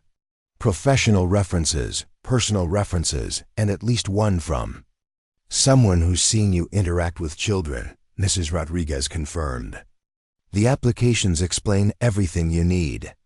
Emma stepped forward, her voice carrying the authority of someone who had been making adult decisions for months. "Mrs. Rodriguez, what happens if he does everything right, but you still decide to separate us?" The social worker met Emma's gaze directly, recognizing the question for what it was, a demand for honesty in a world where adults had consistently failed to deliver on their promises. "Emma, I can't guarantee that you'll stay together forever. The foster care system is complicated, and sometimes families get separated despite everyone's best intentions. But I can promise you that if Mr. Sullivan is approved as your foster parent, I'll fight to keep you together as long as it's in your best interests." "And who decides what's in our best interests?" Sophie asked. "Ultimately, the county does. But your voices matter. You're old enough to have opinions about your placement, and those opinions carry weight in court." Jake saw Emma and Sophie exchange a look that spoke of hard-won wisdom about the gap between what adults promised and what they delivered. These children had learned to rely on themselves because the system had taught them that trust was a luxury they couldn't afford. "We should go home," Jake said, using the word deliberately. "We've got a lot of work to do." The drive back to Cedar Ridge passed in contemplative silence, broken only by occasional whispered conversations between the girls and the sound of Jake's phone buzzing with calls he couldn't answer while driving. The 72-hour deadline felt like a sword hanging over their heads, counting down to a moment when their fragile unity would either be preserved or shattered by bureaucratic requirements. When they reached the cabin, Jake immediately called his friend Tom Morrison, a local contractor who had helped him build his deck 2 years earlier. Tom listened to Jake's abbreviated explanation of his situation with the patience of someone who had known Jake long enough to understand that his friend didn't make requests lightly. "You need a 4-bedroom house inspection ready in 3 days?" Tom summarized. "Jake, that's not a renovation. That's a miracle. The Miller place has good bones," Jake said. "It just needs cleaning, basic repairs, and enough work to pass." "A state inspection. Have you been inside that house lately? Frank Miller let it go to hell in his last years, and it's been sitting empty for 2 years since he died. You're talking about major cleaning, electrical work, plumbing repairs, and probably structural issues." Jake looked around his cabin, where 7 children were quietly organizing their meager belongings and trying to pretend they weren't listening to every word of his conversation. "Tom, I need this to work. Why?" "Jake, you've been living alone for 3 years. Why are you suddenly taking on 7 kids?" The question hung in the air while Jake searched for an explanation that would make sense to someone who hadn't witnessed 7 children emerge from a shipping crate and choose trust over fear. How could he explain that these girls had awakened something in him that he'd thought was dead forever? That for the first time since losing his family, he had a reason to get up in the morning? "Because they need me," Jake said finally. "And I need them." Tom was quiet for a long moment. "Are you sure about this, Jake? Kids aren't like horses or cattle. You can't just feed them and hope for the best." "I know that. Do you? Because once you start down this road, you can't change your mind. Those kids have been through enough without having another adult let them down." Jake thought about Emma's fierce protectiveness, Lucy's quiet artistry, the twins' whispered conversations, Mia's boundless curiosity, and Lily's whispered thank yous. He thought about the way his empty house had come alive with their presence, filled with laughter and argument and the comfortable chaos of family life. "I'm sure," Jake said. "Then I guess we better get started. I'll round up some guys and meet you at the Miller place in an hour." The next 3 days passed in a blur of frantic activity that transformed the abandoned Miller ranch from a neglected relic into something resembling a home. Jake's small network of friends and acquaintances rallied around the project with the enthusiasm of people who had watched him struggle through grief and were eager to support something that might bring him back to life. Tom Morrison arrived with a crew of contractors who worked for reduced rates because Jake was good people and the kids clearly needed help. Betty Carson from the Silver Dollar Diner organized a food chain that kept workers fed and hydrated throughout the marathon renovation. Father Thomas Ryan from St. Mary's Church provided one of the required character references and recruited parishioners to help with cleaning and painting. Even Deputy Mike Torres stopped by during his off hours to help with electrical work, mentioning casually that he'd be happy to provide a reference for someone who was willing to keep 7 siblings together. Throughout the controlled chaos of renovation, the girls proved themselves to be more than passive observers of their fate. Emma organized the younger children into work crews, assigning age-appropriate tasks and maintaining the discipline that had kept them alive during months of homelessness. Sophie took charge of cataloging and organizing the supplies that kept appearing as word spread through Cedar Ridge about Jake's project. Lucy documented the transformation with sketches that captured both the physical changes and the emotional journey of creating a home.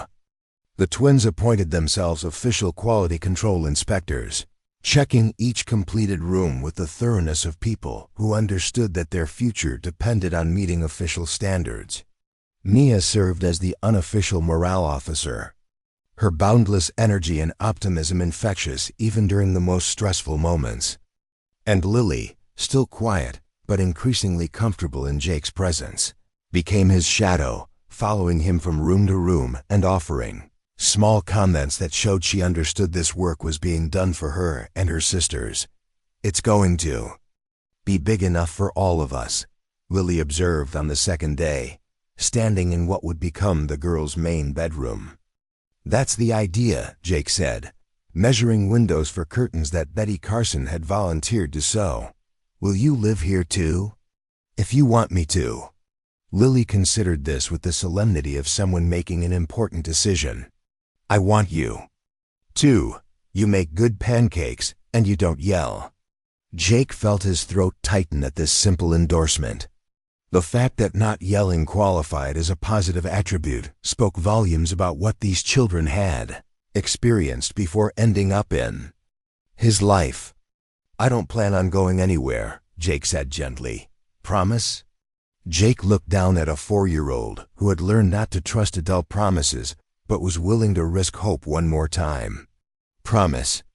The home inspection was scheduled for Friday morning, and by Thursday evening the Miller house had been transformed into something that bore little resemblance to the abandoned structure Jake had first entered. Fresh paint covered walls that had been scrubbed clean of years of neglect. New flooring replaced sections that had been damaged by weather and time. The electrical system had been updated to meet current codes, and the plumbing worked consistently. For the first time in years, 4 bedrooms had been furnished with beds, dressers, and the kind of personal touches that suggested children lived there rather than merely being housed. Jake stood in the main living room on Thursday night, surrounded by the 7 children who had inspired this transformation, and felt a sense of accomplishment that had nothing to do with the physical work they'd completed. The house was ready for inspection, but more importantly, it felt like a home. The girls had claimed spaces and arranged their belongings with the care of people who dared to hope they might be staying. Emma had hung Lucy's sketches on the walls.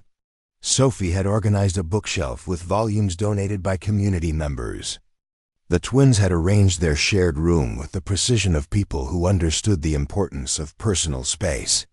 Mia had scattered her few toys throughout the common areas, marking territory in the way of confident children. And Lily had placed her stuffed rabbit on a pillow in the bedroom she would share with Emma, a gesture that spoke of trust and belonging. "It looks like a real house," Grace said, spinning in the middle of the living room. "It is a real house."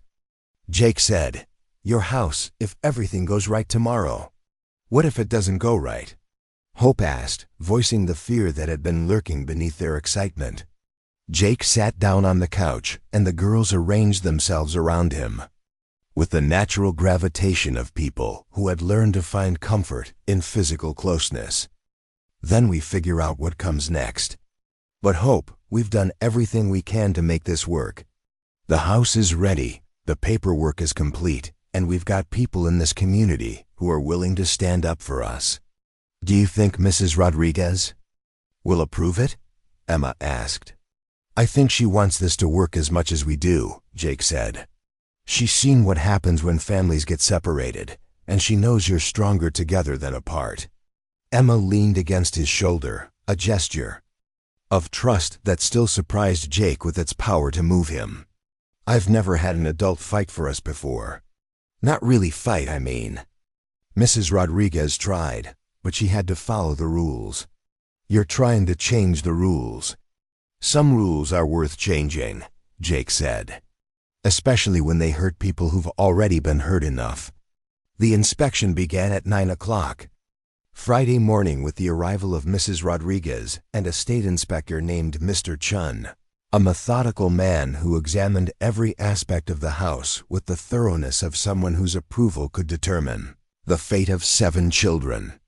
They checked electrical outlets, tested plumbing, measured room sizes, examined safety features, and reviewed documentation with the careful attention of people who understood that their decision would ripple through multiple lives. The girls waited in the living room while the adults conducted their evaluation, maintaining the careful quiet of people who understood that their future was being decided by strangers who were examining their potential home like a piece of property. Jake found himself holding his breath as the inspector moved through each room, taking notes and photographs that would support whatever recommendation he made to the county. The house meets all current safety and space requirements for foster care, Mr. Chun announced after completing his circuit. The renovations appear to be professionally done, and the living arrangements are appropriate for the number and ages of the children involved. Jake felt some of the tension leave his shoulders, but knew that physical approval was only part of the equation. Mrs. Rodriguez still needed to make her recommendation about his fitness as a foster parent, and the county supervisor still needed to approve the emergency placement. "Mr. Sullivan," Mrs. Rodriguez said, "I've reviewed your background check results, your reference letters, and your financial statements.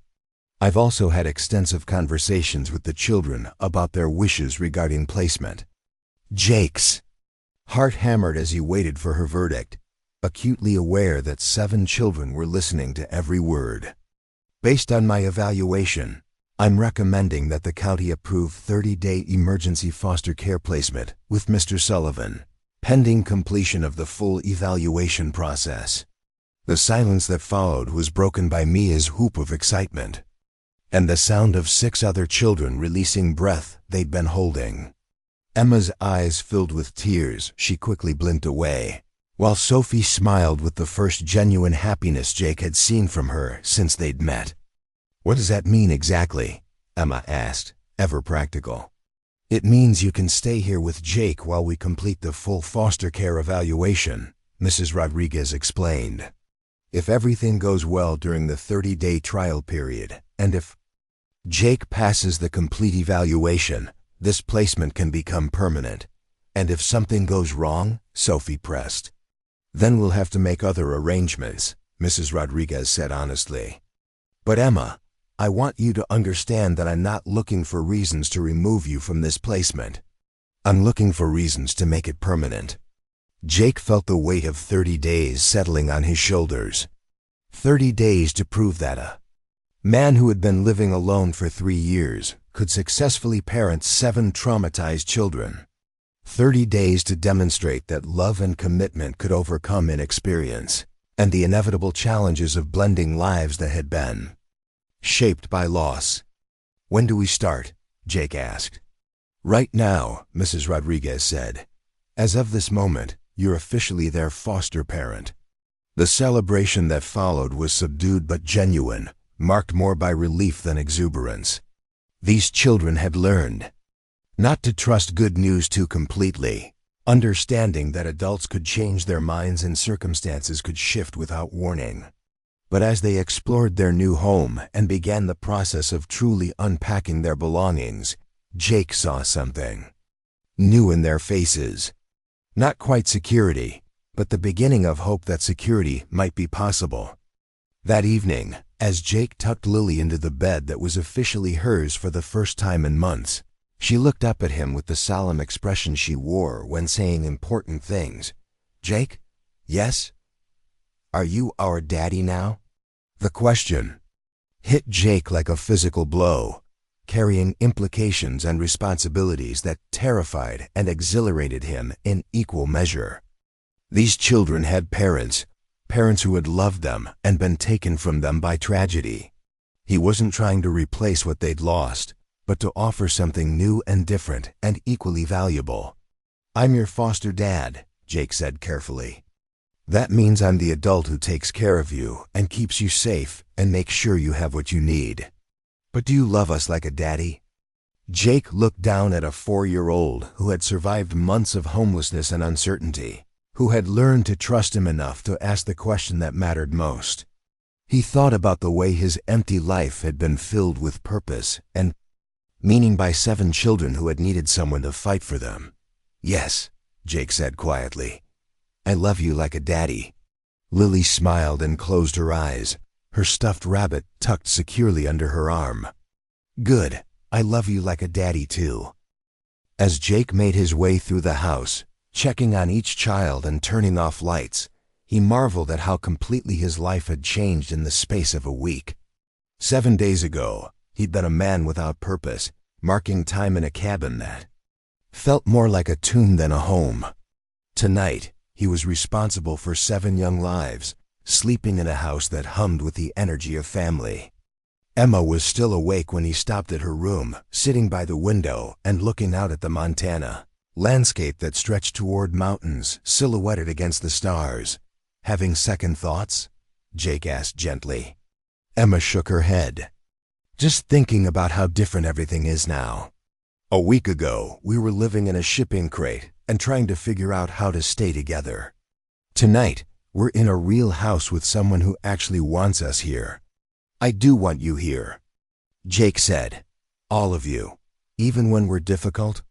Because we will be, you know. We're not perfect kids who are going to make your life easy." Jake sat down in the chair beside her bed, thinking about the challenges that lay ahead. 7 children meant 7 different personalities, 7 sets of needs, 7 individual responses to trauma and loss. There would be arguments and tears, and moments when he questioned his ability to handle the responsibility he'd taken on. There would be setbacks and struggles, and times when keeping the family together would require more strength than he knew he possessed. "Emma," Jake said, "I've learned something important this week. Perfect families don't exist, but families that fight for each other do, and that's what we're going to be." Emma smiled, the first completely unguarded expression Jake had seen from her since they'd met. "I think I can live with that." As Jake settled into his own bed that night, listening to the sounds of 7 children sleeping safely under his roof, he felt a peace he hadn't experienced since losing his own family. The house was full of the quiet breathing of people who belonged together, who had fought to stay together, and who were finally safe enough to rest. Outside, the Montana wind whispered through the trees, carrying with it the promise of tomorrow and all the tomorrows that would follow. There would be challenges ahead, bureaucratic hurdles to navigate, and the ongoing work of healing trauma and building trust. But tonight, 7 children were sleeping in their own beds, in their own home, protected by an adult who had chosen to fight for them when fighting was the only thing that mattered. Jake closed his eyes and smiled, finally understanding that sometimes the best families are the ones you choose. The ones you build from shared need and mutual love and the determination to never give up on each other. He'd thought his family had ended 3 years ago in a house fire that took everything he valued. Tonight, he realized it had simply been waiting for him to discover it in a shipping crate behind an abandoned barn, hidden in the fierce loyalty of 7 sisters who refused to be separated, and the heart of a man who had forgotten how to hope. The lonely cowboy had found his family, and his family had found their home. The first real test came on a Tuesday morning 3 weeks into their 30-day trial period. Jake woke to the sound of crying echoing through the house, not the normal tears of childhood frustration, but the deep, wrenching sobs of someone reliving trauma in their sleep. He found Mia sitting up in her bed, her face streaked with tears and her small body shaking with the force of nightmares that had transported her back to the night her parents died. "They were driving away again," Mia whispered when Jake knelt beside her bed, "and I couldn't catch them. I kept running, but they got smaller and smaller until they disappeared." Jake had read about night terrors in the foster care materials Mrs. Rodriguez had provided, but reading about childhood trauma was different from watching a 6-year-old struggle with grief that was too large for her small frame to contain. He sat on the edge of her bed and opened his arms, unsurprised when she launched herself into his embrace with the desperation of someone seeking anchor in a storm. "It was just a dream," Jake said softly, holding her while she cried against his shoulder. "You're safe here. Your sisters are safe here. Nobody's driving away. But what if they do? What if you decide we're too much trouble?" The question revealed the fear that lurked beneath the surface of all 7 children, the understanding that adults could disappear from their lives with devastating suddenness. Jake thought about his own losses, about the way grief had taught Him that security was an illusion and love was a risk that might not be worth taking. "Mia," Jake said gently, "do you remember when we talked about promises?" She nodded against his shoulder. "I promised you that I wasn't going anywhere.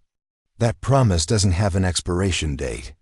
It doesn't depend on whether you're easy to take care of or whether you have bad dreams. It's not a promise I can take back, even if I'm scared. Especially if you're scared. That's when promises matter most." By morning, Mia had fallen back asleep in Jake's arms, and he found himself sitting in a child's bed, watching sunrise filter through curtains that Betty Carson had sewn with care and hope. The other girls began stirring as light filled the house, and Jake marveled at how quickly they'd developed routines that felt as natural as if they'd been living together for years rather than weeks. Emma emerged from her room already dressed and ready to take charge of breakfast preparations, her automatic assumption of responsibility a reminder of how young she'd been when adult obligations had been thrust upon her. Sophie followed more slowly, carrying a book she'd been reading before bed and moving with the careful deliberation of someone who approached each day as a puzzle to be solved. Lucy appeared with her ever-present sketchbook, ready to document whatever the day might bring. The twins materialized as a unit, whispering their morning observations to each other in the language that only they understood. And Lily padded softly down the hallway, her stuffed rabbit in one hand and her other hand reaching automatically for Jake's, seeking the physical connection that assured her she wasn't alone. "How's Mia?" Emma asked, having heard the crying during the night. "Better," Jake said, understanding that Emma's question carried layers of concern about her sister's well-being and worry about how Jake would handle the inevitable challenges of caring for traumatized children. "She has bad dreams sometimes," Emma said matter-of-factly. "They all do. I used to sing to them, but it doesn't always help." Jake felt a flash of admiration for this 14-year-old, who had learned to comfort children through nightmares while dealing with her own grief and terror. "What do you sing?" "Mom songs. Lullabies she used to sing to us when we were little. Maybe you could teach them to me," Jake suggested, "in case you're not around when someone needs comforting." Emma looked surprised by the request, as if the idea of sharing parental responsibilities was foreign to her experience. "You want to learn our mother's songs?" "I want to learn everything I can about taking care of you," Jake said honestly. That afternoon, while the younger children played in the backyard, Emma sat beside Jake on the front porch and taught him the melody her mother had hummed during bedtime. Routines and sick days and moments when comfort was needed more than words. Jake's voice was rough and uncertain compared to Emma's clear soprano, but she corrected his pitch with patient persistence until he could carry the tune well enough to offer the gift of familiar music to frightened children. "She had a beautiful voice," Emma said when they finished practicing. "Mom, I mean. She used to sing in the church choir before she married Dad." "Tell me about her," Jake said, understanding that these children needed space to remember their parents as more than casualties of a car accident.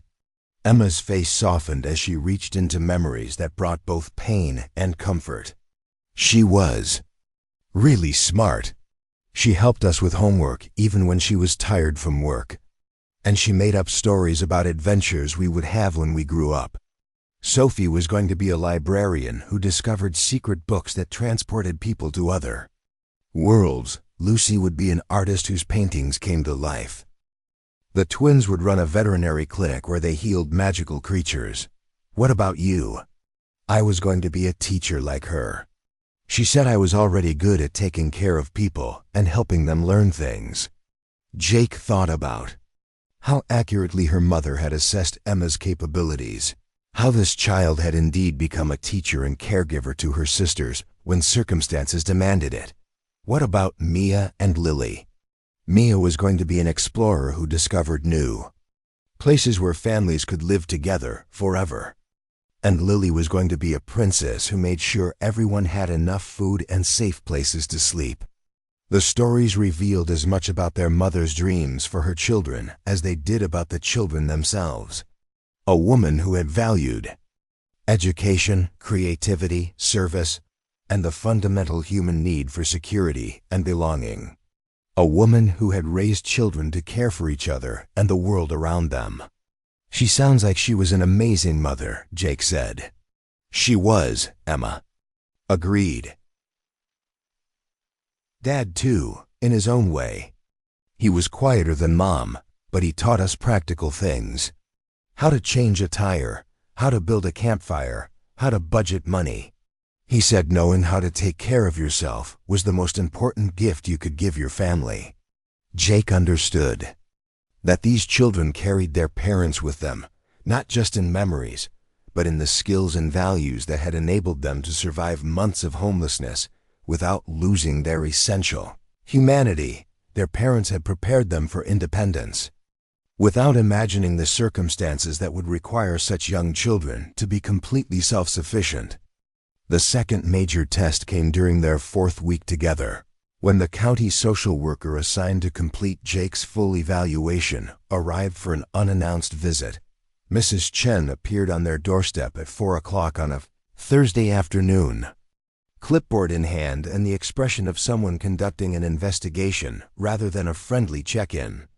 "Mr. Sullivan," she said without preamble, "I'm here to conduct my assessment of your foster care application." Jake felt his stomach tighten as he invited her inside, acutely aware that this woman's report would determine whether their 30-day trial period could become a permanent arrangement. The girls sensed the gravity of the situation immediately, transitioning from after-school chaos to the careful behavior of children who understood their family's future was being evaluated.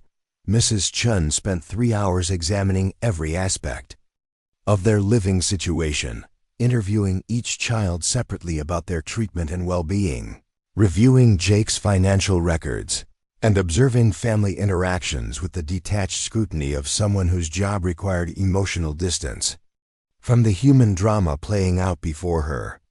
"How are you adjusting to having 7 children in your care?" she asked Jake during their private interview. "It's been the most challenging and rewarding experience of my life," Jake answered honestly. "These children have been through trauma that most adults couldn't handle, and they've emerged with strength and love and loyalty that humbles me every day." "What specific challenges have you encountered?" Jake thought about night terrors and behavioral outbursts, about the complex logistics of managing 7 different schedules and needs, about the moments when he'd felt completely overwhelmed by the responsibility he'd taken on. Night terrors, separation anxiety, some behavioral issues related to their trauma, academic challenges because they missed months of school, the practical difficulties of providing individual attention to 7 children who all need different things at different times. "How have you addressed these challenges?" "With help," Jake said. "Dr. Brooks in town has been providing medical care and counseling referrals. The school district worked with us to develop individual education plans for each child. Mrs. Rodriguez has been available for consultation and support. And the community has rallied around us in ways I never expected." Mrs. Chun made notes that Jake couldn't read, her expression revealing nothing about whether his answers were adequate or concerning. When she interviewed the children, Jake waited outside but could hear the gentle tone she used with them, the careful questions designed to uncover any signs of mistreatment or instability. "Do you feel safe in this house?" she asked each child. "Are your needs being met? Has Mr. Sullivan ever made you feel afraid or uncomfortable? If you could live anywhere, where would you choose?" Jake held his breath waiting for their responses, knowing that these children's honest answers would carry more weight than any reference letter or background check.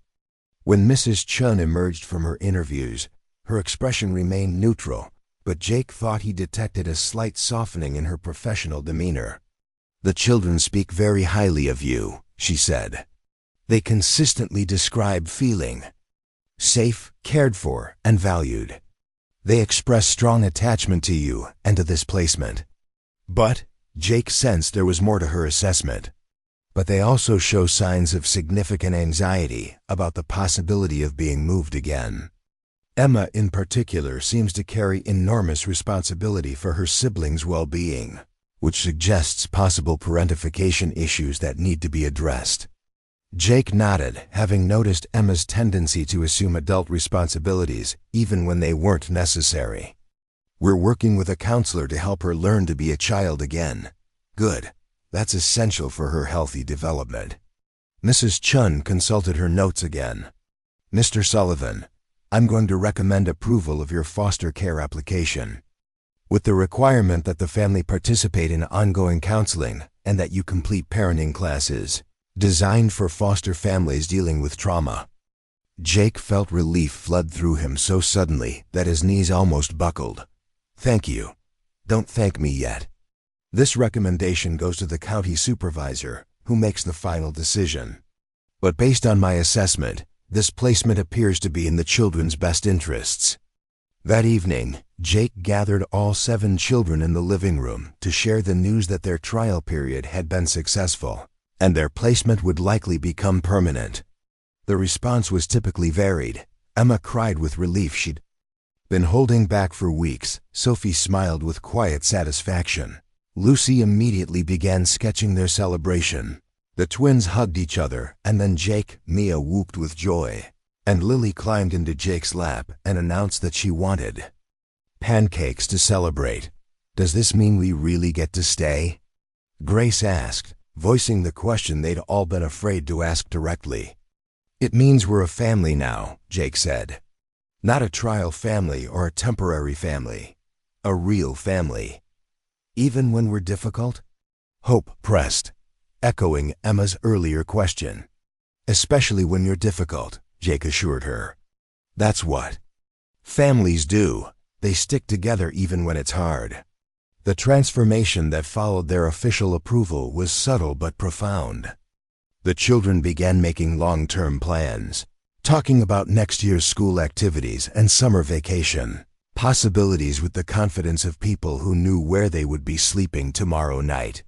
They personalized their spaces with the accumulated possessions of children who expected to keep what they owned. They developed deeper friendships with classmates and neighbors, no longer holding themselves apart as temporary residents who might disappear at any moment. Jake found himself changing too, growing into the role of father to 7 children with a natural ease that surprised him.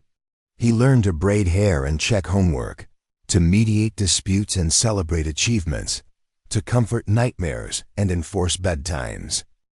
He discovered that parenting 7 children was less about perfection than about consistency, less about having all the answers than about being present for all the questions. The community of Cedar Ridge embraced their unconventional family, with a warmth that spoke to the fundamental human understanding that children belong wherever they're loved and protected. Teachers at the school developed individualized support plans for each child, understanding that trauma manifested differently and required different approaches. Dr. Brooks became their family physician, tracking their physical and emotional healing with the dedication of someone who understood that medical care was only part of what these children needed to thrive. Father Ryan included them in church activities and youth programs, providing spiritual community and moral support that helped them feel connected to something larger than their own small unit. Betty Carson continued to appear regularly with food and practical support, claiming that feeding 7 growing children was beyond any single person's capabilities. Tom Morrison taught the older children basic carpentry and maintenance skills, passing on knowledge that would help them care for their home and themselves.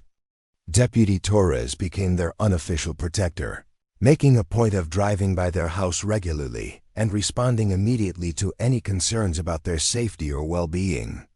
The first anniversary of their meeting arrived with autumn colors, painting the Montana landscape in shades of gold and crimson.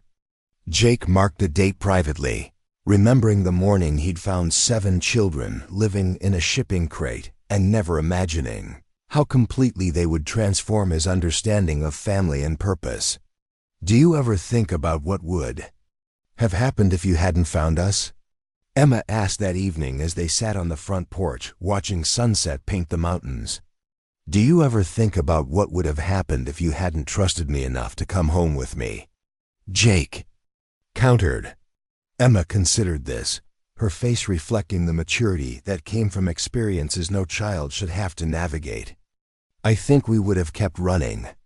Maybe we would have made it, maybe we wouldn't, but we never would have had this. This? Emma gestured toward the house behind them, where 6 of her sisters were arguing good-naturedly about whose turn it was to choose the evening movie.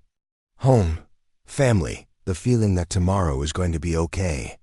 Jake thought about his own transformation, from a man marking time in an empty cabin to someone whose days were filled with purpose and whose heart was filled with love he'd never expected to feel again. I think we saved each other. Maybe, Emma agreed. But Jake? Yeah, I'm glad we don't have to think about what would have happened. I'm glad we get to live what did happen instead. As winter settled over Cedar Ridge and their second Christmas together approached, Jake marveled at how thoroughly 7 children had woven themselves into the fabric of his life. Their needs and schedules, hopes and fears, triumphs and struggles had become the organizing principles around which everything else arranged itself. He couldn't imagine waking up to silence or coming home to emptiness. He couldn't remember what it felt like to make decisions based solely on his own preferences, or to face challenges without considering their impact on 7 young lives he was responsible for protecting. The legal adoption process began in the spring, a formality that would transform their foster family into something permanent and unbreakable. Each child participated in court proceedings designed to ensure their consent to the arrangement, their voices finally carrying the weight they deserved in decisions about their future. Do you want Mr. Sullivan to become your legal father? The judge asked each girl individually. 7 times the answer was an unequivocal yes. Do you understand that this means he will be responsible for you until you reach adulthood, and that you will be his daughters in every legal sense? 7 times they affirmed their understanding and their desire for this transformation. When the judge's gavel fell, declaring the adoption final and complete, Jake felt a completion he'd never expected to experience again.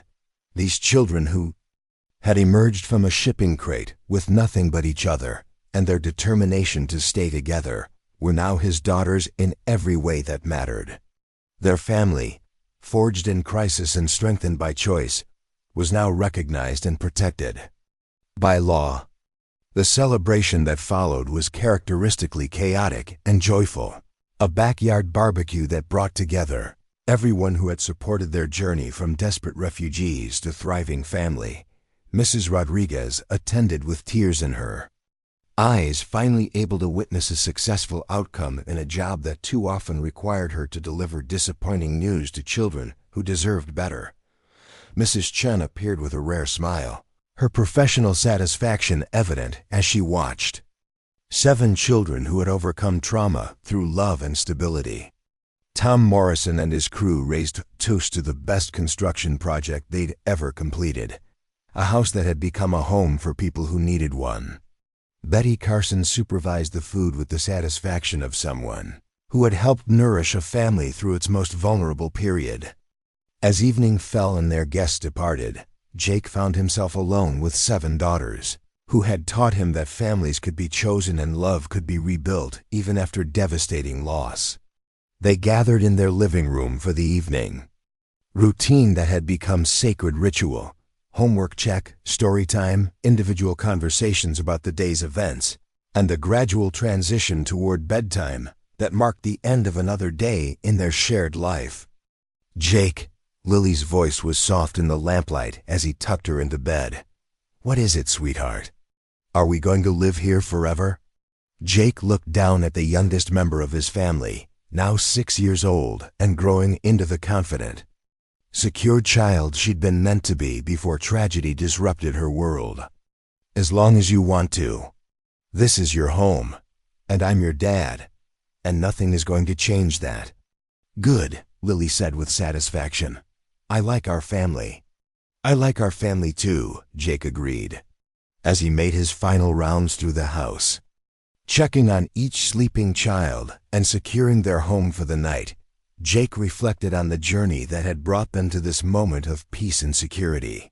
A year and a half ago, he'd been a man without purpose, existing rather than living, in the wake of unbearable loss. Tonight, he was the father of 7 remarkable children who had shown him that love multiplied rather than divided when shared, that families could be built from choice and commitment rather than blood and biology. Emma's door was slightly ajar, and he could see her reading by lamplight, no longer carrying the weight of adult responsibility, but still maintaining the intellectual curiosity that would serve her well in the future she was now free to imagine.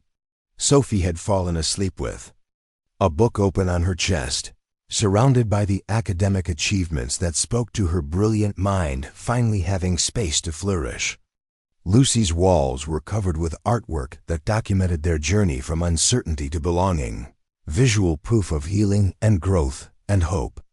Grace and Hope slept in their twin beds, still whispering to each other even in dreams, their bond unbroken and their futures bright with possibility. Mia's room showed signs of the confident, curious child she was becoming, filled with collections and projects and evidence of a mind that was free to explore rather than merely survive. And in his own room, Jake found the framed photograph that had become the centerpiece of his personal space. 7 girls and 1 man standing in front of their house on adoption day, arms around each other and faces bright with joy and relief. And love. It was proof that sometimes the most broken people could heal each other, that sometimes the most desperate circumstances could lead to the most beautiful outcomes. Outside, the Montana wind whispered through trees that had witnessed their transformation from strangers to family, carrying with it the promise of tomorrow and all the tomorrows that would follow. There would be challenges ahead, the normal difficulties of raising 7 children, and the ongoing work of healing trauma and building futures. But tonight, 8 people who had found each other against all odds were sleeping safely under the same roof, protected by love that had proven stronger than circumstance, choice that had proven more binding than blood, and commitment that had proven more lasting than fear. The lonely cowboy was no longer lonely. The 7 orphan girls were no longer orphans. And together, they had created something that neither law nor logic could have predicted. A family built on the simple but revolutionary idea that love was action, that home was where you fought to stay together, and that sometimes the most unexpected people could become exactly what each other needed most. Their story had begun with desperation and a shipping crate, but it would continue with hope and a house filled with laughter, arguments, achievements, setbacks, and all the beautiful chaos of family life. They had discovered that the best families weren't born, they were built, one day at a time, one choice at a time, one act of love at a time.